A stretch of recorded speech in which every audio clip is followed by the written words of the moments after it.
Welcome back, everybody. My name is Eltimar, and we are going to be continuing our Let's Play of Sunless Sea. Where we left off last time, we were in Venderbite. We handed in some of our colors, but now we are in Frostfound. I actually lowered our terror quite a bit, just by the use of money and carousing.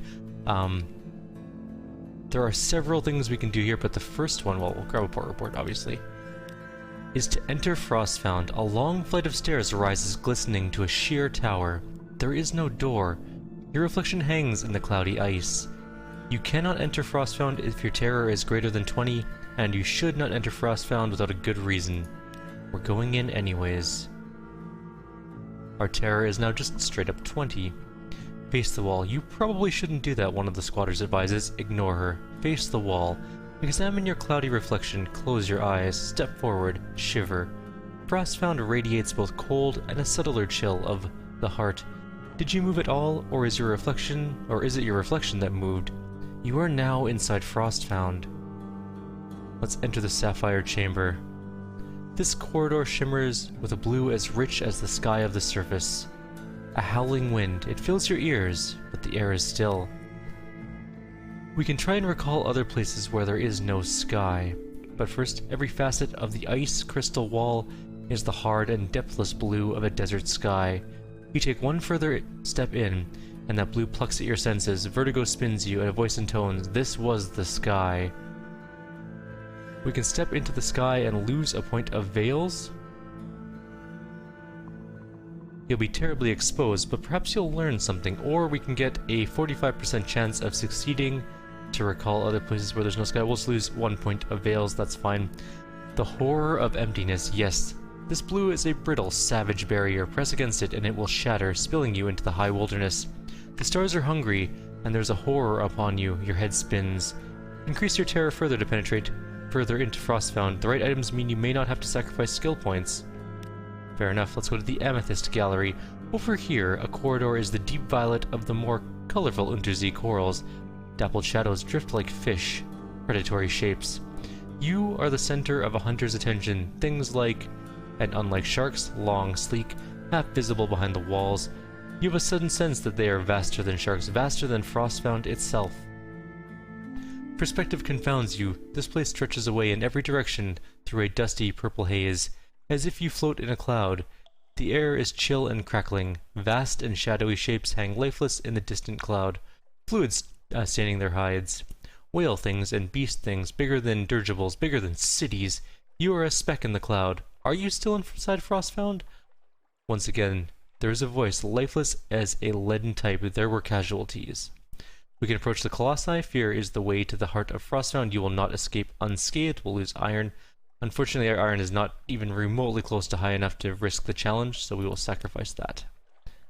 We gained 10 terror and lost 1 iron. Great, sad, dead eyes like stagnant crater lakes, mouths which could drink rivers. Your entire ship would be a glint on a speck in a pockmark on the least limb of these things. Every time you enter battle, you will remember this. A light, 100 rich and blinding colors filter through the ice. It's like drinking a kaleidoscope. It's like being kidnapped by rainbows. The colors shift with every step you take, revealing shining corridors. In each and every corridor, your reflection waits. Enter the cavity. That corridor glows the rich red of sunlight on fresh blood. Bright as pain. As you tread the corridor's crimson facets, you almost expect your feet to come away sticky. This is hearts, and unfortunately we're not good at hearts either, or not good enough. We have 52, but it's just not enough. You are bathed in the crimson light, thick as cream. It warms your skin and fills your mouth with the taste of iron. This is only a memory, of voice and tones. The crime is forgotten, its shadow remains. We can surrender to the traces of horror. Whatever was remembered here is gone, but even its traces still scald the air. You can give in to it, but it will damage you. We'll lose a point of hearts. We can't compare your own memories of horror, so we'll give our 1 point of heart. That art. All living things are joined in the chain. Men and apes, bees and roses, messengers and stars. When the red science breaks it, even time is scarred. Now that scar has touched your spirit. Light.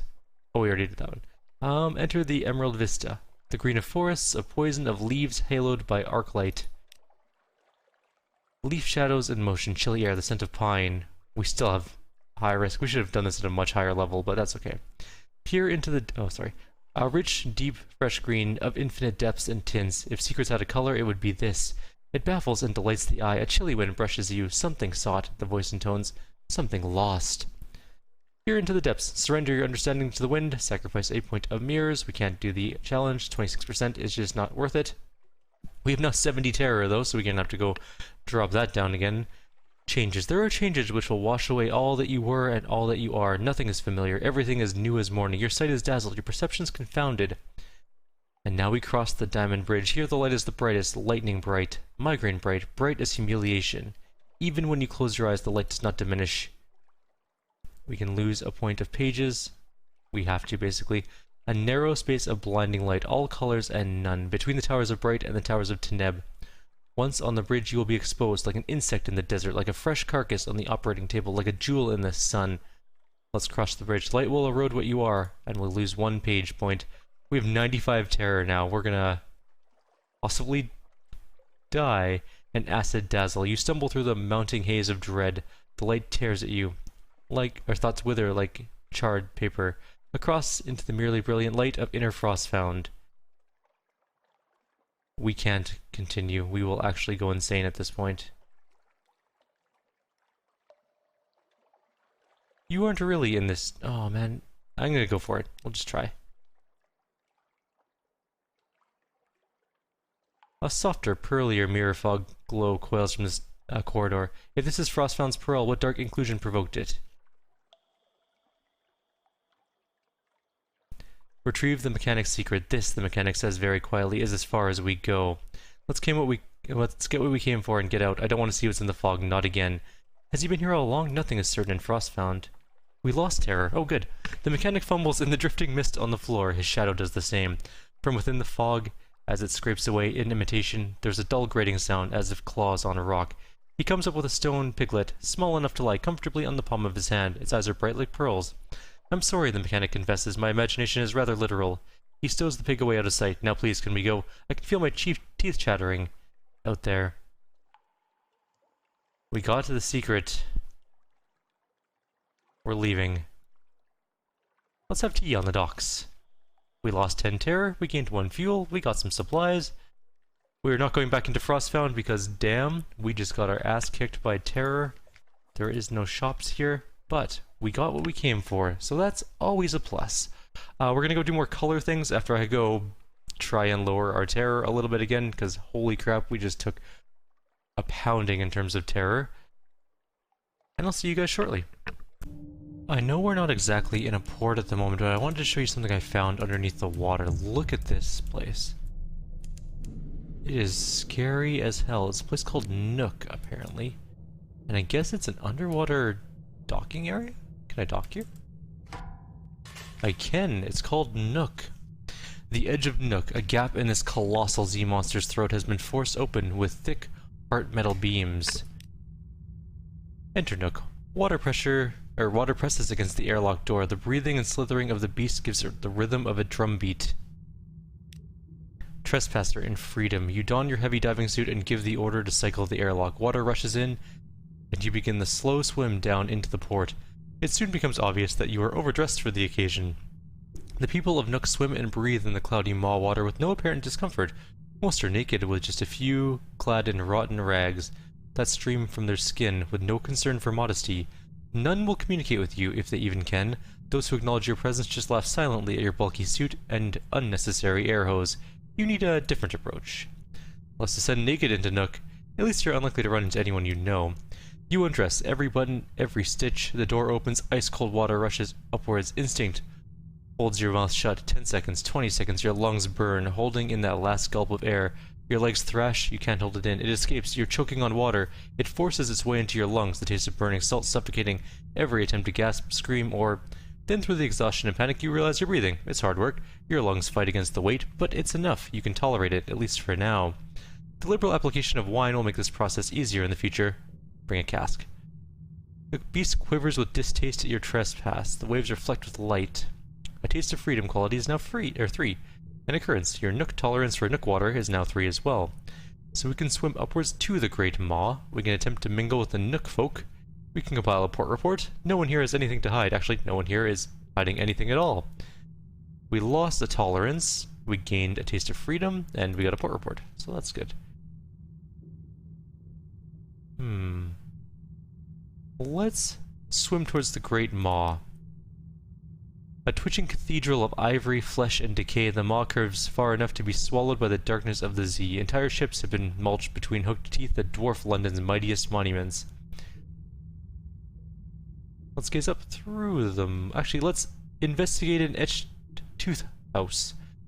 A flinty latitudinarian keeps its upper cavities filled with compressed air, allowing a number of activities otherwise impossible in watery Nook. The external surface of the tooth is covered with engravings, rows of battling soldiers, some with the heads of dogs, a mountain ablaze, ships riding on a river. Each ship has a human mouth. Interesting. You swim inside and up to the chambers of edgy air. In the cavities of his etched tooth home, trapped in air pockets, allowed oh, we already did that part. Nothing. No one wants to hear anything. We don't have any recent news to give them, so we go back, I guess. Let's swim down to the ruptured throat, I guess. Nothing happened. Swim upwards again? There might be more we can do there. Let's gaze up through the maw, I guess. Light glitters where the false stars shine on the surface of the Z, framed by the maw's dormant teeth. How ancient is this creature? What happens if it swallows? We gained a terror, which is fine. Is there any shops here? No. There's really nothing else to do here other than join some tooth miners. I guess we're just gonna gaze up again. Now we have 6, but it's time to leave. My lungs are not happy. We're returning to the crew, and that is all for now. But we can buy things here, like fuel, which is actually relatively cheap. I'm gonna pick some up. We can buy Stygian ivory here, which we need some vast amount of, right? What did I need that for? And how much did I need of it? An excellent question, me. We'll figure it out. That's Principal's End. We need a fluke core, a monster tooth, and a wakeful idol. We need to go to Rack at some point as well. I'm sure it's under the Z somewhere. Nope. Nope. Nope, nope. Nope. I don't know if I'm going to be able to find it on our list of things to do. We have so many things to do. Wait, wasn't it here somewhere? 40 units of Stygian ivory. So we can buy it here at least, we know that. We can't afford 40. Well, we can afford 40. It'll be very expensive, but we don't have the room for 40. So we'll come back later to pick that up. So yeah, that's the end of this place. I just want to show you guys that, and I'll be back in a few minutes with hopefully another place to explore. We have found another underground area called Scrimshander. Oh, there's also something over here. Let's take a quick look. A boat wreckage. Sometimes we can get some cool things. Maybe, I don't actually know. Oh, there's witherweed. It damages our hull. A ship of answers. The wreck has fallen into a crevice in the Z-bed. It lies embraced by the stones. We can go deeper into the wreck. Why not? The first sweep of your lantern reveals wreckage scattered across the lower deck, fallen weapons, fallen lives. Or we can board the wreck. Let's go deeper. Captain's log. You uncover a logbook buried within a pile of rags and water-claimed bones. The writing reveals the ship was bound for Scrimshander, containing a precious cargo. A brilliant historian's lost work. The log tells you of a passenger obtained, a gilly-stung Chelonid hunter. It describes how he insisted he be allowed into the cargo hold, of a pitched battle that ensued when he wasn't. Dried stains underfoot tell the rest. The hold remains secure. Breaking it open, you discover a box of bone carvings, providing a description of the Chelonid great turtle and an account of its death. According to this account, the turtle was not hunted, as the Chelonids claim, but was already dead when they found it. Now we have a cargo of answers. Ah, don't go too far. Can we go out, like, not through those things? Yes, it would appear we can go around the deadly-ish plant life, which also block light, apparently. It's kind of scary in this place, undersea, actually, but we're gonna go to the Scrimshander place. They were so close too. It was like within spitting distance from where their ship went down. That sucks for them, that's for sure. I just don't want to go through there anymore, apparently. Scrimshander is massive. Holy crap. I think I bopped it.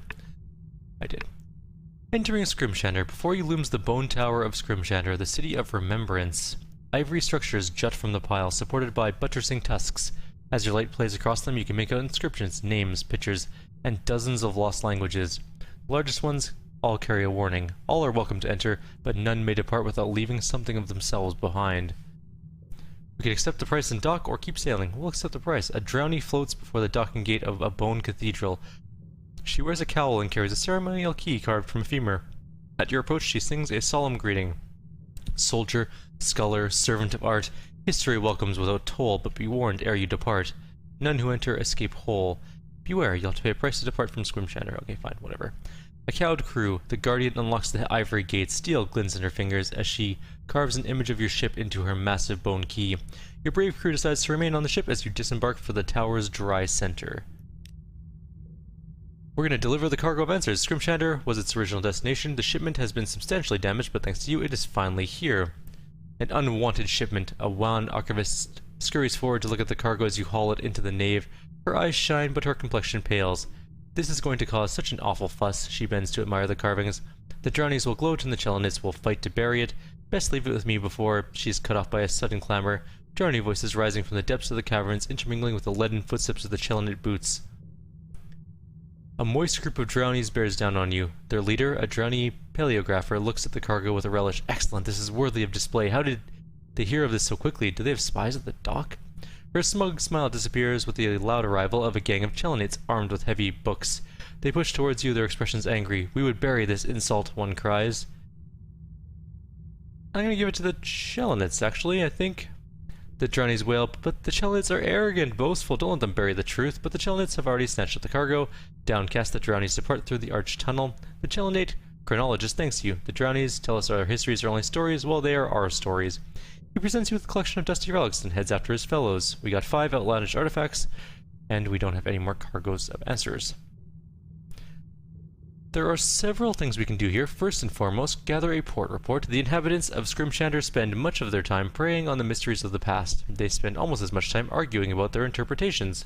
Salted residents. The inhabitants of Scrimshander spend much of their time preying on the mysteries of the past. They spend almost as much time arguing about their interpretations. Salted residents often collect nearby salvage, studying the results, and inscribing their interpretations on the skeletal remains. But those who leave too often are easily recognized by what they have left behind in their travels: memories, personalities, and bones. Otherwise, they rarely consider the present, certainly not with the same focus they give to the histories buried within the tower. Recent world events are met with polite silence unless it prompts an anecdote about similarities with antiquity. Apart from old grudges and new theories, very little changes here. Let's perform a task for the Chelonid. The Chelonid chronologist sits primly atop the cargo of answers. He would appreciate your assistance. I've arranged for the cargo to be escorted to the deepest archives. He indicates a muscular monk standing grim-faced next to him, but the escort must remain below to ensure this particular piece of history remains undisturbed. Will you accompany him to ensure the deed is done and report back when this aberrant history is safely interred? You must enter the Ivory Archives to continue the story. The glib historian may be able to help. Alright, we can do that, I guess. What do we need first? We need time in the archives. Let's first of all, I guess, wander the halls? We gain terror and 10 fragments. The simple houses are built with bricks of ash and bone dust. Each bears a finely engraved story, from the mundane to the profane. Some bricks tell of the same tales, from different and contradictory sources. You spend a quiet hour reading the side of a derelict house. A handful of its tales are suspiciously familiar. Gather at the stage of history. To the amphitheater. After the revered silence of the outside, the boisterous noise of the amphitheater watches over you like a heavy sea beyond these walls. We can talk to the glib historian, which we do need to do. We can watch a fierce debate, which we can also do. Actors strut in an amphitheater of bone, performing historical plays of dubious veracity. An audience watches from below, each with a roaring drunk member, applauding or jeering different details of the work. Above, an imperious figure wearing a crown of ivory judges each performance from a raised theater box. All are served by a single man weaving between the crowd, wearing a perpetual smirk. Let's talk to the glib historian. The mushroom wine he serves is stale. The plays he announces are questionable at best, but the impeccably bearded man with the olive skin laughs at every performance and has a smile for every patron. Some cheer history as the work of brave and inspired heroes, especially those who wish they could be the heroes themselves. The glib historian rolls his eyes theatrically. Others say it's all shaped by cyclical changes in scientific progress, economics, and such. But nothing gets in the way of a good story like nuance. He spits out the word like a rotten grape. We'll let them argue on stage and give an ivory crown to whoever's most convincing at the moment. He waves a hand at the temporary monarch in the raised seat above, but as far as I'm concerned, he confides, filling a painter's mug with cheap wine, history is what you make of it, and I make a killing. We could trade wine for time in the archives, or we can agree to search the archives for a hero. The Chelonate champions hope to regain their prestige by staging a heroic play, assist their research in the ivory archives, and they'll give you a hero's reward. Sure. I will do that. We need a hero's tale in the ivory archives. We will do that shortly. Let's trade wine for time in the archives. The glib historian is always looking to restock his supply for thirsty audiences, and he has surprising influence with the archivists. Alright, we can go to the archives. The glib historian holds surprising... Oh, we did that already. Alright, let's go leave the amphitheater. Actually, let's go back to the amphitheater, sorry. We're going to trade one more. I think we're probably going to need two. One for the heroic thing, and one for the non-heroic thing. Alright, let's delve into the Ivory Archives. The Ivory Archives are a wealth of history with ages of visitor stories carved into the bone pillars that build the Citadel.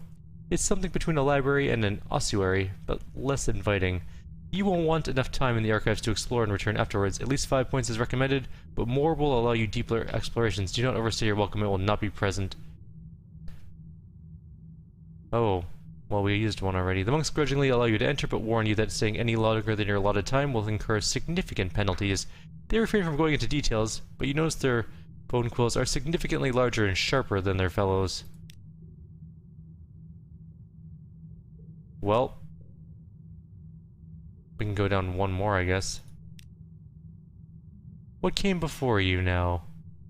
What terrors of yesterday led to today? We gained one Ivory Archives delving into the past, but we lost our time in the archives, and we can steel ourselves before the dread visage. What have you discovered? Who have you uncovered?